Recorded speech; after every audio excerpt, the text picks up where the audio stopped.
All toy restorations will be handled by the YouTubers controlling each channel. Reproduction parts may not be used where there are Star Wars forums.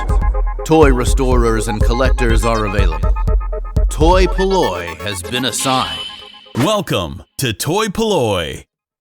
Hello and welcome to another video from toy-polloi, and in today's video we're going to be taking a look at poor old Max Rebo from the Max Rebo bands as seen in Return of the Jedi. Now this chap here is one that I've had in my collection for quite a while, and he's suffering with a couple of issues, one of which I have covered before on this channel, and that's the fact that he is no longer blue. A good few years back I did a video where I took a Max Rebo who looked much like this one here, where his limbs had faded to this sort of off-white colour, and I stained him blue again because he really should be this sort of shade of blue. So we're going to have another go at doing that today, because the dye that I used on the previous video is no longer available, but there is a new dye which is called Rit Dymore. So I bought some of that, and as you can see the blue is a fairly good match, so I'm hoping that that will work. So we're going to try that later on in the video. The first thing though I want to do is get to grips with Max Rebo's piano. So this is one of his pianos, and you can see it's missing a key. This is a fairly common problem. You often see these with keys missing. So I want to try and make a replacement key to go in there. And that's the first part of this project. We're going to take this apart, get all the old keys out, see if we can make something new. So let's get on with that. If that all works, we'll get on with trying to turn Max Rebo blue again. So here is Max Rebo's piano. It's quite a unique looking toy, and it has these little keys that are slightly sort of spring loaded, so you can push them down just a little bit like that. And I'm guessing that's what happens, that sometimes a child will push them down, and you can push it down sort of fairly hard and it just snaps at the bottom. I've seen these with multiple keys missing. This one, I guess I'm lucky, it's just got the one key missing, so we need to replace that. But before we do that, we have to get these original keys out so that we can see how to attach it at the bottom, because you can see it's quite an awkward shape. There's no easy way of getting in there. To get the keys out is relatively straightforward. I've done this multiple times on various versions of this toy. Basically, if you push this bit in the bottom, push it up, it bends enough. You don't have to break it completely, it just sort of bends a bit. If you can bend it enough, you can see it's rising up, and these keys are starting to rise up. So if you just keep pushing it, at some point you'll be able to unhook these. They just sort of unclip from the inside. You can see I'm already able to rotate them around. So if I push that just a little bit more, like so, at some point it will unclip and you can pull the keys out. There you go, it's starting to unclip. And there we go, they are out. It feels a bit brutal, but it is possible, and you can see that is what the keys should look like. This now gives us a lot more access as to how we're going to fix it. So you can see exactly where it snapped off, and we can see the full shape of the keys, which means I'm hoping I can recreate one of these out of some styrene sheet. Toypolloi. That is incorrect. Try again. Now that I've taken the keys out, it's actually quite clear. You can see how simple the actual shape of them is. So I'm going to be able to make this out of various offcuts of styrene sheet that I've got. I've got some 1mm styrene sheet, I've got some 0.5mm styrene sheet, and I reckon layering that up and sort of cutting and shaping, I can make a key that matches this. I've got a ruler, and that's pretty much all I'm going to need for this project, because I'm just going to be able to measure every single part of it, measure the thickness, measure the length, and then cut those shapes out. The only bit that isn't going to be made out of sort of flat sheets of styrene is this little post that sticks down in the bottom. So I've got that bit of styrene rod, which is 2mm, and that looks like it will match fairly closely. It may be a little bit thin, but we can sort of certainly make something from it. So I'm really just going to get cutting, so measure an existing key and cut bits out of the styrene sheet until I've made something that matches as close as I can.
Okay, so I've now made my sort of basic key. This is a bit rough around the edges, but I just really wanted to get the shape of it right at this stage. So you can see that's the key shape. It doesn't have the post in the middle, but we can do a little test fit and just see how that's looking.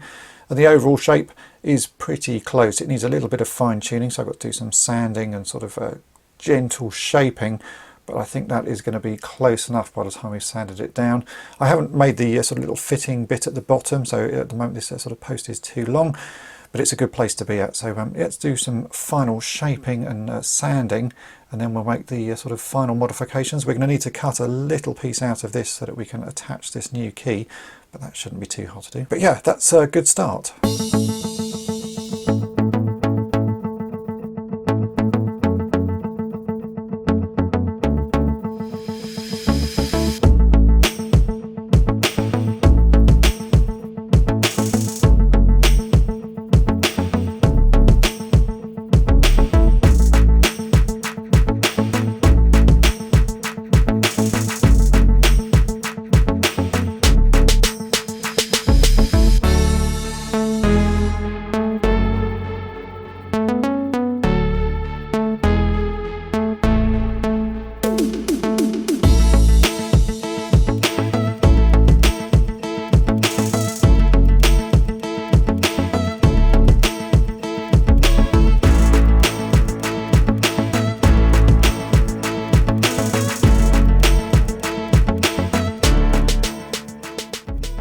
Small amount of filing, and I've got that to be a much closer shape. You can see that really is going to match.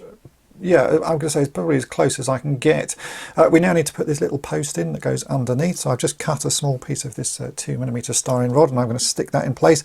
There does appear to be a little sort of bar either side of it, so once that's stuck in place I will cut some other little offcuts and insert those in, but I'll get the post in first. Then once that's done, we can start modifying this sort of original keyboard section. You can see there's a little sort of raised bar all the way around. I'm going to cut that out at this point and also thin this bottom piece just slightly so that there's space for me to glue something on top of it. And then I'll put a right angled piece on the bottom of this that will stick in place, and then that will all be hidden by the rest of the piano. So a few more little bits of modification to go, but we are certainly getting there. I'm very happy with the shape of that. It really does look like an original Max Rebo keyboard key.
Now comes the tricky bit of how to attach this new key to the old base. I've cut away that little raised bar. You can see just I've got a sort of flattish surface that I can stick something onto. I'm going to have to super glue that on this one because this plastic doesn't work with plastic weld. Obviously everything I've been making here is out of styrene, so I've been using the EMA plastic weld to stick it all together. So I'm going to have to do one super glue join, but I've got to make some little sort of attachment here. I think I've got a rough plan. I'm going to add that sort of right angled piece, just a short piece, so that it goes up to the edge of this semicircle, and then I'm going to stick a bit on top of that, maybe sort of 0.5mm styrene, that I can then stick a sort of longer piece onto the top here, and it will have a little bit of flex, which is what I'm hoping for, because these original keys just have a little bit of flex, and I think that should be a strong enough fixing point. because actually the whole of this is then clamped together by this sort of outer part of the keyboard. So everything should be held in place by this outer section. The glue bond that I'm going to do between this new key and here doesn't actually need to be that strong. It just needs to sort of cover a largest surface area. So I'm going to stick another piece of styrene onto the bottom of this to make a right angle, and then I'll sort of trim that to length so it's the same length as that, and then stick another piece on top of it. Hard to explain, but I'll show you what the finished result looks like, and I think that will be strong enough and we should be able to glue that in place and test it. And then I've got to try and match the paint and make a sort of beigey colour that matches this keyboard colour. But yeah, let's get these final bits made and then we can attach it to the old keyboard.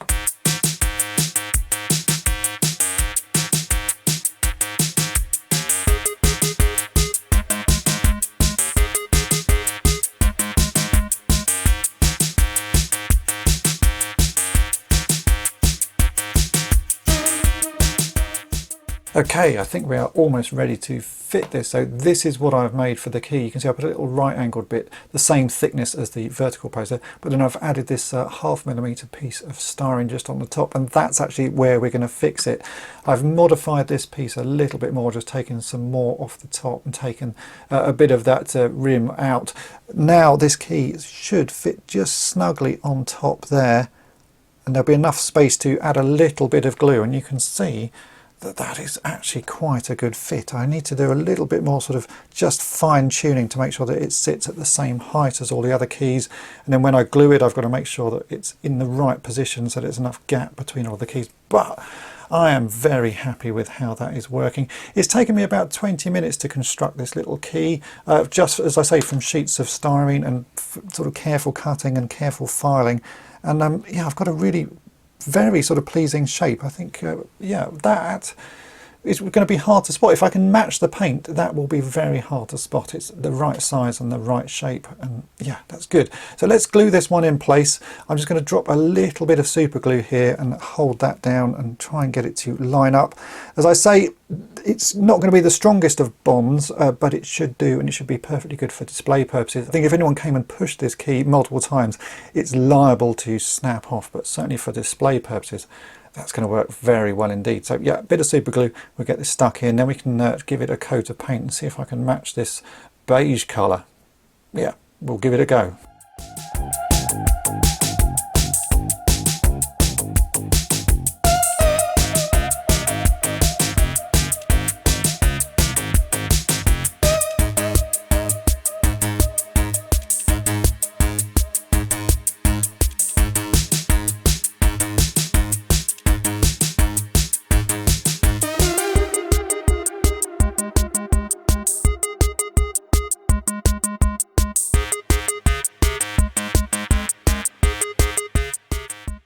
Now for the paint, it's going to be quite an awkward colour to match. As I say, it's a sort of beigey, maybe sort of bone white, I think that's what they call it. So I've got my bone white paint out, which is a game colour. This is 72.034. It's called bone white. It's not quite that, so I've added in a tiny amount of this Vallejo model colour, which is called beige. So this is 70.917. And I've mixed those two together, and I think I've got a colour that's quite close. It may be a bit yellow. I'm going to put this on and let it dry, and we'll sort of see what it looks like. But it's a very hard colour to match. Actually, no, putting that on, you can see that is way too yellow. So I think I'll maybe just go back to the bone white and see what that looks like. When it dries, it may dry a different colour. It tends to dry a little bit lighter. Yeah, you can see that's not bad. Still a little bit yellow. So I'm just going to sort of play with those colours. I'll put a few coats on and let them dry. Once it has all dried, I'll then finish off with a satin varnish to give it this slight sort of sheen that we need. But yeah, I'm just going to have to sort of play with this until I get a colour that is close enough. It's very hard to match some of these colours, and certainly with this sort of plastic finish, it's going to be very hard to match. Maybe the answer is I just paint everything, but I don't really like doing that. I'd rather leave everything as original as possible. So yeah, I'll just keep playing until I get a colour that is close enough.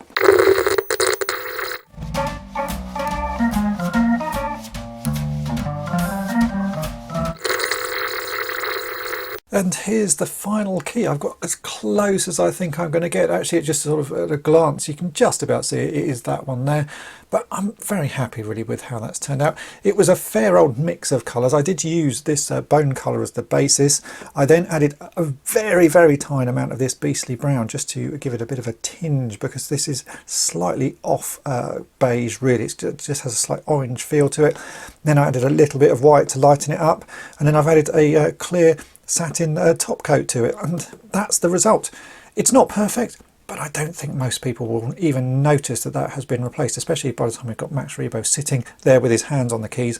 I'm very pleased with that. So let's put this back inside the rest of the keyboard. So to put this back in, we basically reverse the process. We've got to push this middle bit out again, so I'm just going to push that up like that, and then we have to sort of wiggle this keyboard in, hopefully not breaking the new key that I have made as we go.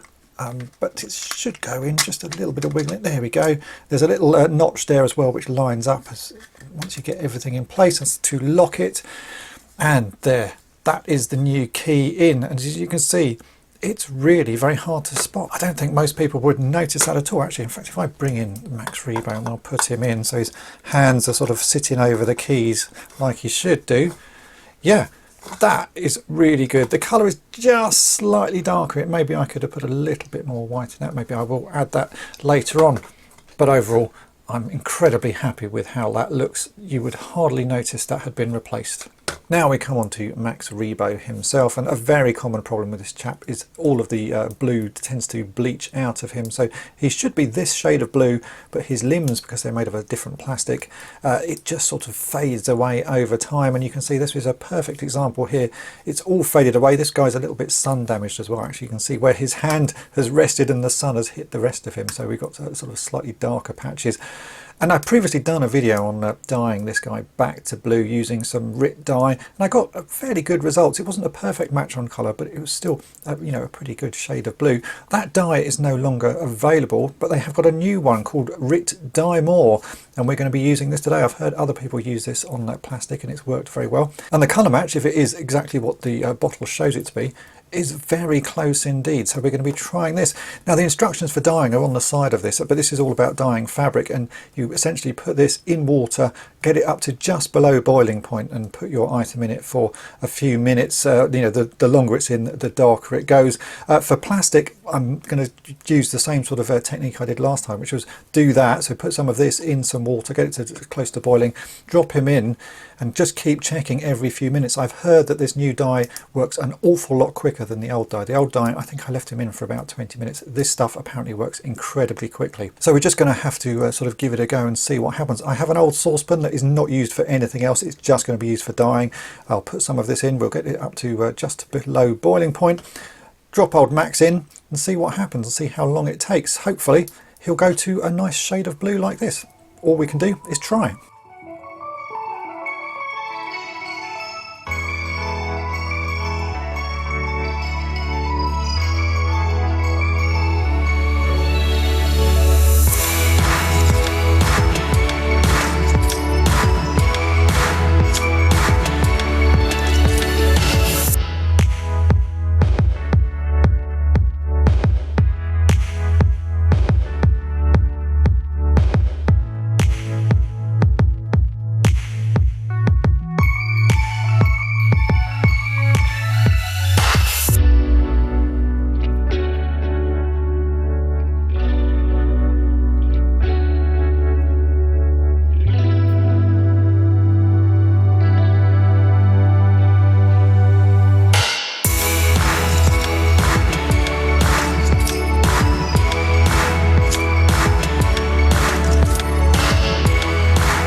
Okay, well, that took about 5 minutes, and let me show you the results. This is not the results. This is my Max Rebo that sits in my collection. As you can see, he's got faded arms but fairly blue legs.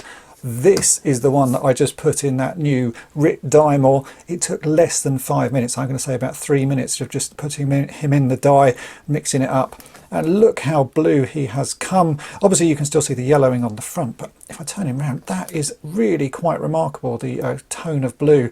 I'm much happier with this one than the original one that I did. It's worked so well, and it is incredibly quick. So the dye that I used is this stuff. It's called Rit Dymore, and the colour is called Kentucky Sky. This costs £8.20, or it cost me £8.20. I've used possibly about half of it. I didn't know how much to put in. I didn't know how much water to put in, so I just sort of guessed it, and I thought about half would do. And the water went a nice sort of rich blue.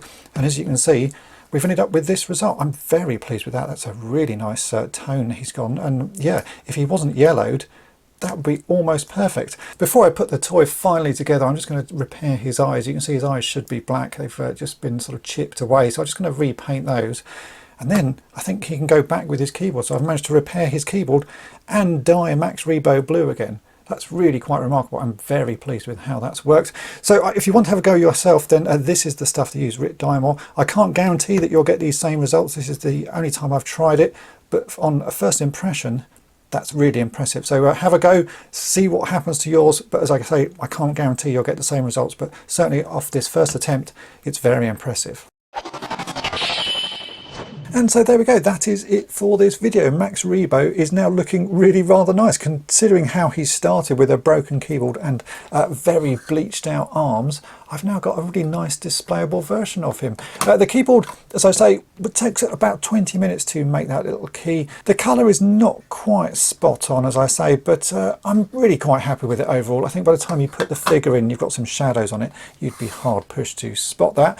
And then of course we have Max Rebo himself, the new Rit Dymore synthetic stuff, which is, as I said, the colour is Kentucky blue, has made such a difference to him. Look at that, he really is very blue. I'm going to bring in my one here that I have on display just to show you the difference in colour. That is quite amazing, and it takes about 5 minutes to do. So yeah, I think that's a far better way of doing it than I showed in the previous video all those years ago. And I know a lot of people have been asking me to sort of revisit that and have a second go at him, and now I have, and that's how you do it. Rit Dymore synthetic, and the colour is Kentucky blue, and you can get your Max Rebo looking really rather nice. If you've enjoyed this video, then make sure to hit the subscribe button and tap the bell to be notified each time I upload a new video, and thanks for watching. Thanks for watching toy-polloi. Subscribe for more great videos. You can also follow toy-polloi on Twitter, Facebook, and Instagram.